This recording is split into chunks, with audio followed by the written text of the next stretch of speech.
Hi friends. ஒவ்வொரு கிராம ஊராட்சியிலையுமே இந்த கிராம சபை கூட்டம் அப்படின்றது ஒவ்வொரு வருஷமும் ரெகுலராக நடத்திக்கிட்டு வராங்க. இது எதுக்காக நடத்துகிறாங்க, இதுக்கு யார் தலைமை தாங்குவா, இந்த கிராம சபை கூட்டத்தில் யாரெல்லாம் கலந்துக்கலாம், இதில் என்னென்ன விஷயங்கள் விவாதிக்கப்பட்டு அது தீர்மானமாக நிறைவேற்றப்படும் அப்படின்றத பற்றி தான் இன்னைக்கு இந்த வீடியோவில் நம்ம டீட்டெயிலாக பார்க்க போகிறோம்.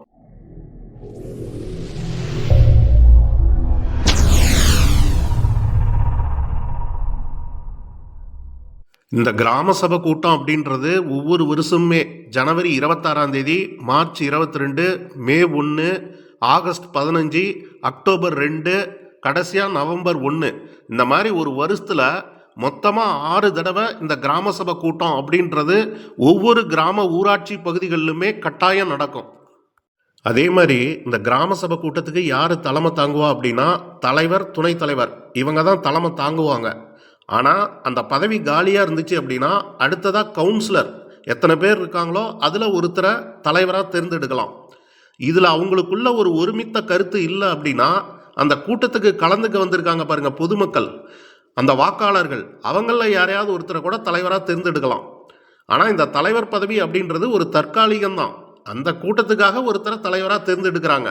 கூட்டம் முடிஞ்சதுக்கப்புறம் அந்த தலைவர் பதவி அப்படின்றதே இருக்காது.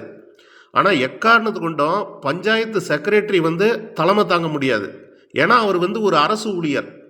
அவர் கூட்டத்தை வழி நடத்தலாம், தலைமை தாங்க முடியாது. அதே மாதிரி ஒரு கிராம சபை கூட்டத்தில் மினிமம் இத்தனை பேராவது கலந்துக்கணும் அப்படின்றதுக்கு ஒரு லிமிட் வச்சிருக்கிறாங்க. உதாரணத்துக்கு இப்போ ஒரு ஊராட்சியில் 10,000க்கும் மேற்பட்ட வாக்காளர்கள் இருந்தாங்க அப்படின்னா அந்த கிராம சபை கூட்டத்தில் மினிமம் 300 பேராவது நிச்சயமாக கலந்துக்கணும். அதுக்கு கம்மியாக கலந்துக்கிட்டாங்கன்னா அந்த கூட்டத்தை ரத்து பண்ண மாட்டாங்க, வேற ஒரு தேதிக்கு அதை ஒத்தி வச்சிருவாங்க. அதுக்கப்புறமா தண்டோரா அல்லது நோட்டீஸ் மூலமாக அறிவிப்பு கொடுப்பாங்க. அதனால் இப்போ இல்லைனாலும் வேற ஒரு தேதியில் நிச்சயமாக அந்த கிராம சபை கூட்டம் நடக்கும். கடந்த நிதியாண்டில் அரசுகிட்ட இருந்து இந்த ஊராட்சிக்காக மொத்தமாக நிதி ஒதுக்கீடு எவ்வளவு கிடைச்சிது, ஊராட்சி மூலிமா பெறப்பட்ட மொத்த வரி வருவாய் எவ்வளவு, அதில் மொத்தமாக செலவினங்கள் எவ்வளவு ஆச்சு, இந்த வரவு செலவு கணக்கு அந்த ஆடிட்டர் ரிப்போர்ட்டை உங்களுடைய பார்வைக்காக முன் வைப்பாங்க. நீங்கள் இதை பார்க்குறதுனா தாராளமாக பார்த்துக்கலாம். அதே மாதிரி உங்களுடைய அடிப்படை தேவை ஏதாவது நிறைவேறாமல் இருந்தால் அதையும் இந்த கூட்டத்தில் நீங்கள் கோரிக்கையாக முன் வைக்கலாம்.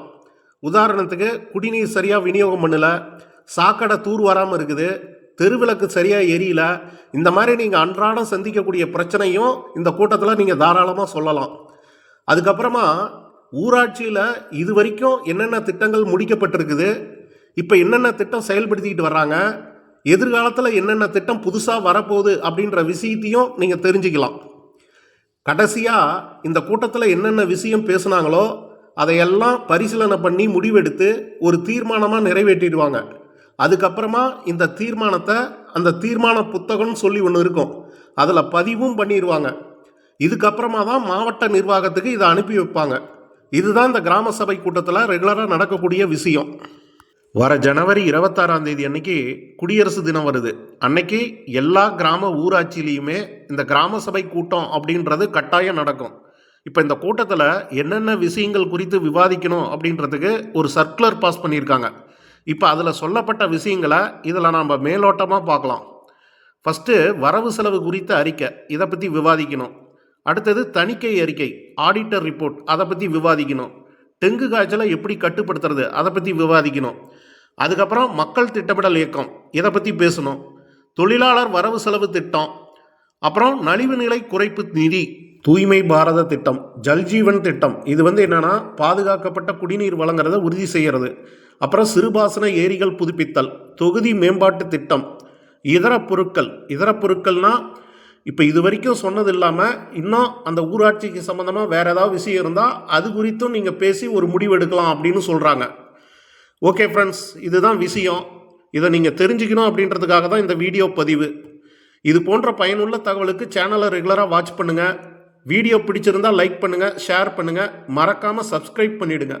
மீண்டும் ஒரு நல்ல தகவலோடு சந்திப்போம். நன்றி.